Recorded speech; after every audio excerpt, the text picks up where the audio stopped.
Welcome to Spidell's California Minute. I'm your host, Catherine Zidane, and this week we're discussing the e-pay mandate and the penalties for failing to make mandatory e-payments. Spidell's 2022-2023 Federal and California Tax Update has live seminar and webinar sessions throughout the month of January. If you haven't registered yet for your year-end update, you can get details and a list of dates and locations at caltax.com. In 2023, many S corporations and LLCs taxed as S corporations may find themselves subject to the e-pay mandate for the first time because of pass-through entity elective tax payments they made in 2022 for the 2021 taxable year.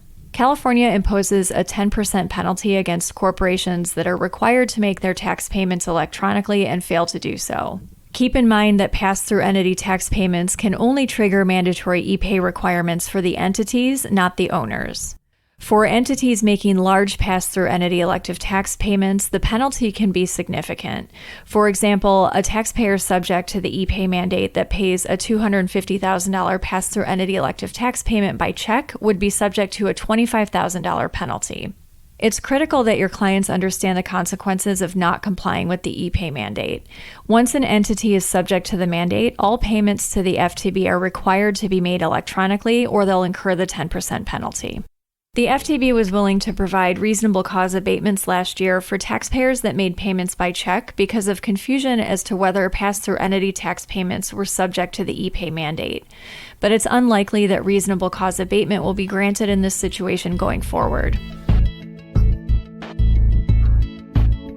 Any corporation that has any single estimated tax payment or extension payment of more than $20,000 or a total tax liability in excess of $80,000 is required to make all future payments by electronic funds transfer. The triggering payment itself does not need to be made electronically. Partnerships and LLCs taxed as partnerships are not subject to the e-pay mandate because California law only requires individuals and corporations to make payments electronically. An S corporation already subject to the e-pay mandate is required to make their pass-through entity elective tax payments electronically. If the S corporation was not already subject to the e-pay mandate, a tax return with pass-through entity elective tax liability of more than $80,000 will trigger the mandate going forward. Because the pass-through entity elective tax is not considered an estimated tax, payments in excess of $20,000 will not trigger the mandate. Taxpayers can request a waiver of the EFT requirements by submitting Form FTB 3816. Waivers are available if the amounts paid in excess of the threshold amounts were not representative of the taxpayer's tax liability, or the taxpayer did not meet the threshold amount for the prior year. We believe the FTB will not waive the mandatory e-pay requirement for entities that are subject to it because of pass-through entity tax liabilities. We covered mandatory e-pay, including information on how to make payments, in the January 2023 issue of Spidell's California Tax Letter.